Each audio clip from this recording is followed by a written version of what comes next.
Hello everyone, welcome to Dynamic Study. I am Jyoti Bhuthwar. Today we are discuss bubble sort algorithm. इससे previous class में हमने shorting algorithm का introduction part किया था। आज हम स्टार्ट करते हैं बबल शॉर्ट से। तो बबल शॉर्टिंग एल्गोरिदम को हम कंपैरिजन शॉर्टिंग एल्गोरिदम भी बोलते हैं। कंपैरिजन शॉर्ट क्यों बोलते हैं? क्योंकि वो क्या करती है, एडजेसेंट टू एलिमेंट को कंपेयर करती है और अगर वो अपनी करेक्ट पोजीशन पे नहीं, करेक्ट ऑर्डर में नहीं है तो उनको स्वैप करती है, अदरवाइज आगे मूव करती है। ठीक है, तो बबल शॉर्ट के लिए it require at most n-1 iterations to sort n data items. अगर हमारी डाटा सीक्वेंस में n डाटा आइटम्स हैं तो उसके लिए बबल शॉर्ट यूज़ करती है n-1 इटरेशंस। n-1 इटरेशंस के बाद हमारा डाटा शॉर्ट हो जाता है। मैक्सिमम n-1 है, उससे पहले भी हो सकता है। तो उसके लिए जो वो परफॉर्म करती है कि कब एडजेसेंट एलिमेंट्स को स्वैप करना है या फिर आगे मूव करना है, उसके लिए हमारा जो प्रॉपर ऑर्डर है, करेक्ट ऑर्डर क्या होना चाहिए, वो क्या है, a of i less than a of i plus 1। That means कि जो ith पोजीशन पे जो हमारी डाटा आइटम है वो less than a of i plus 1th position. For example 1 और 2, अगर हमारी 1 और 2 दो ही डाटा आइटम हैं तो हमारा जो 1 है वो हमारी a ऑफ ith पोजीशन पे है, जो हमारा 2 एलिमेंट है वो हमारा a of i plus 1th position पे है। तो ये कंपेयर करेगा पहले 1 less than 2, 1 less than 2 that is correct order, और मूव करेगा आगे। अदरवाइज़ अगर ये उल्टा होता, यहाँ पे 2 होता, यहाँ 1 होता, तो 2 नॉट लेस देन 1 यानी कि ये करेक्ट ऑर्डर नहीं है, ये आउट ऑफ ऑर्डर है, तो ये इन दोनों एलिमेंट्स को स्वैप करता। ठीक है, ऐसे हो जाता। तो इस तरीके से ये इस तरीके से ये प्रोसीड करता है। ये हमने एक इनपुट लिया है। इनपुट में हमारे जो डाटा आइटम्स हैं वो रिवर्स शॉर्टेड डाटा हैं। रिवर्स शॉर्टेड यानी कि सारे एलिमेंट्स रिवर्सली शॉर्टेड हैं, 5 4 3 2 1।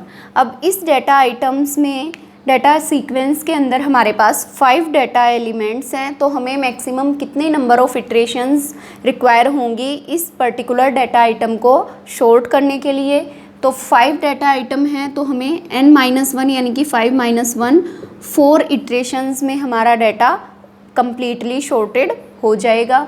तो फर्स्ट इटरेशन से हम स्टार्ट करते हैं।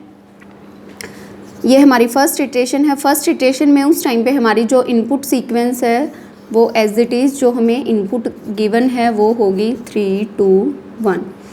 तो जो फर्स्ट वाला एलिमेंट है, फर्स्ट एलिमेंट, इसको हम बोलते हैं मैक्सिमम, और जो लास्ट एलिमेंट है इसको हम बोलते हैं टर्टल,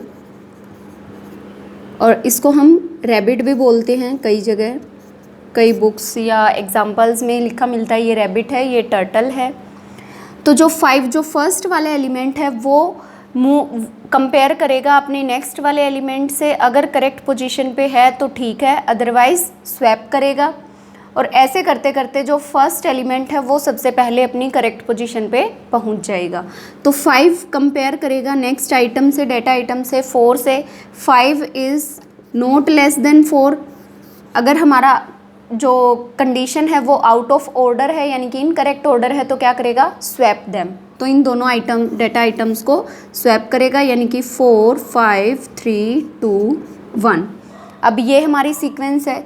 देन 5 अगेन उससे नेक्स्ट वाले डाटा आइटम के साथ कंपेयर करेगा। अब 5 नॉट लेस देन 3, फिर से कंपेयर किया तो करेक्ट ऑर्डर नहीं है तो स्वैप करेगा 4 3 5 2 1। आफ्टर फर्स्ट इटरेशन जो 5 है वो अपनी करेक्ट पोजीशन पे पहुंच चुका होगा।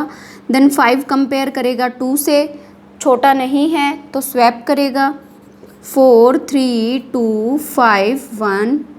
देन 5 कंपेयर करेगा 1 से और स्वैप करेगा 4 3 2 1 5।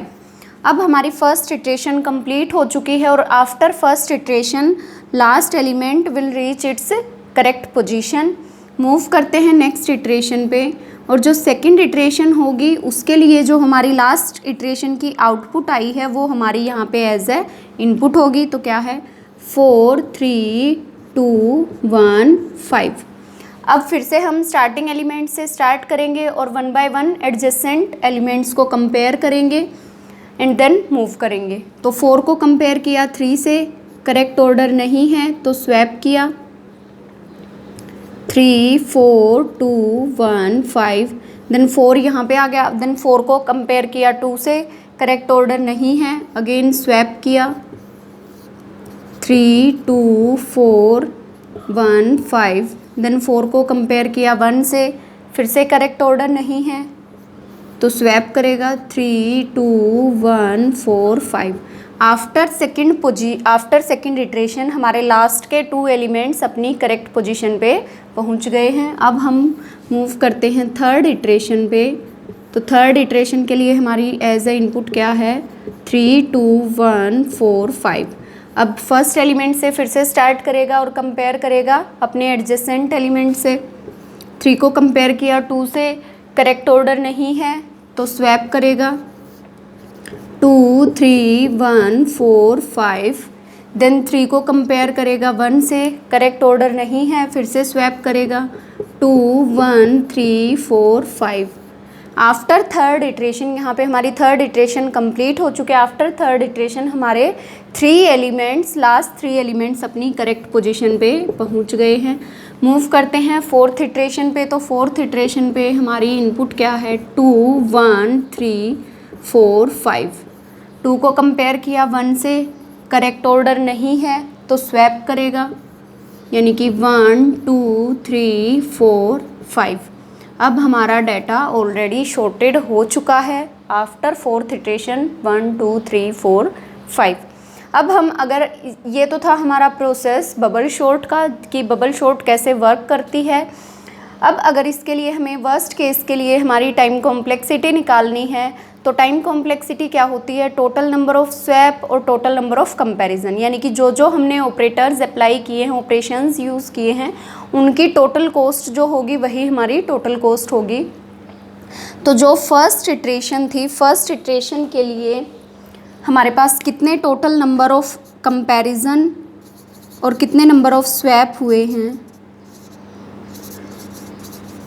तो number of comparison first iteration के लिए कितने हुए, 1 2 3 4 नंबर ऑफ कंपैरिजन। और स्वैप कितने, स्वैप भी 4 ही हुए हैं क्योंकि हर बार हमारा जो डाटा था वो इनकरेक्ट ऑर्डर में था तो हर बार स्वैप हुआ है, तो स्वैप भी 4 हुए हैं।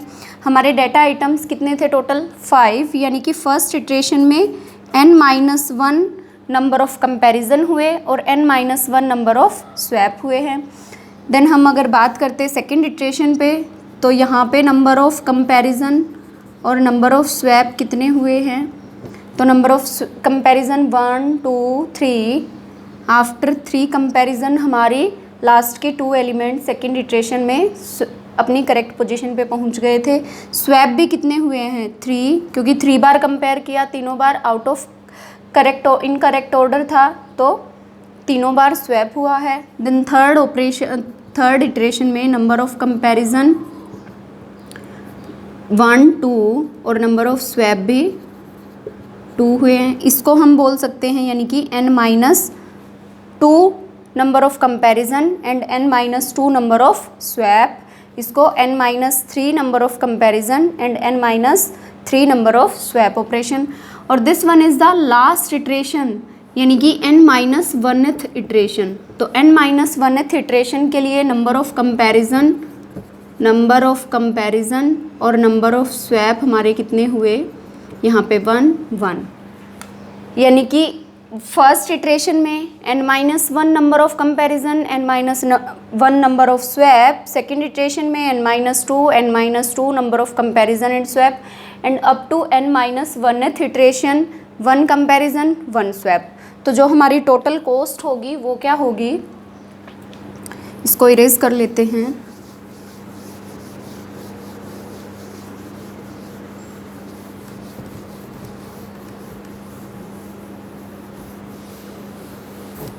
तो जो हमारी टोटल कॉस्ट आई है वर्स्ट केस के लिए वो क्या होगी, number of comparison plus number of swap, जो भी हमने ऑपरेशंस अप्लाई किए हैं। तो अगर हम चेक करें फर्स्ट इटरेशन में हमारे नंबर ऑफ कंपैरिजन कितने थे, n-1, स्वैप भी कितने थे, n-1, सेकेंड इटरेशन में n-2, n-2 and up to n-1th iteration, क्योंकि हमारी मैक्सिमम कितनी इटरेशंस यूज़ हुई थी, 4 और 5 डाटा आइटम थे, तो n-1th इटरेशन में कितने नंबर ऑफ कंपैरिजन हुए, 1, और नंबर ऑफ स्वैप भी कितने हुए, 1। तो अगर हम इनका सम करते हैं 1 + 2 + अप टू n-1, ये किसके इक्वल होगा, n × n-1/2 plus n × n-1/2। सो यहाँ से हमें लास्ट में क्या मिलेगा,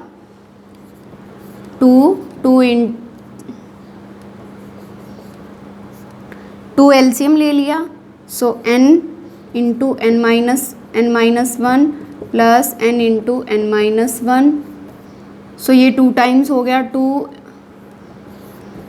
× n-1 divide by 2, so n × n-1 यानी कि n² - n। अब यहाँ पे n² मैक्सिमम है, तो बिग O की नोटेशन में हम इसको कैसे लिखेंगे, ऑर्डर ऑफ n²। तो जो हमारी टाइम कॉम्प्लेक्सिटी आई वर्स्ट केस के लिए वो क्या आई, order of n²। Average case में भी ऑर्डर ऑफ n² आती है, इसलिए हम बबल शॉर्ट को, और जो इसका बेस्ट केस होगा, बेस्ट केस में हमारी टाइम कॉम्प्लेक्सिटी क्या रहती है, ऑर्डर ऑफ n, वो किस केस में रहेगी, जब हमारा डाटा ऑलरेडी शॉर्टेड हो। अब अगर हमारी सीक्वेंस ये है 1 2 3 4 5, इस केस में हमें फर्स्ट एलिमेंट को कंपेयर करेगा सेकंड से, करेक्ट ऑर्डर है, देन अगेन सेकंड को कंपेयर करेगा थर्ड से, देन अगेन। तो यहाँ पे सिर्फ नंबर ऑफ कंपैरिजन्स यूज़ हुए हैं, और कितने कंपैरिजन लगे, 1 2 3 4, यानी कि n-1 total number of comparison plus 0 number of swap operation. तो हमारी यहाँ पे टोटल कॉस्ट क्या होगी, order of n for best case और order of n² for worst case.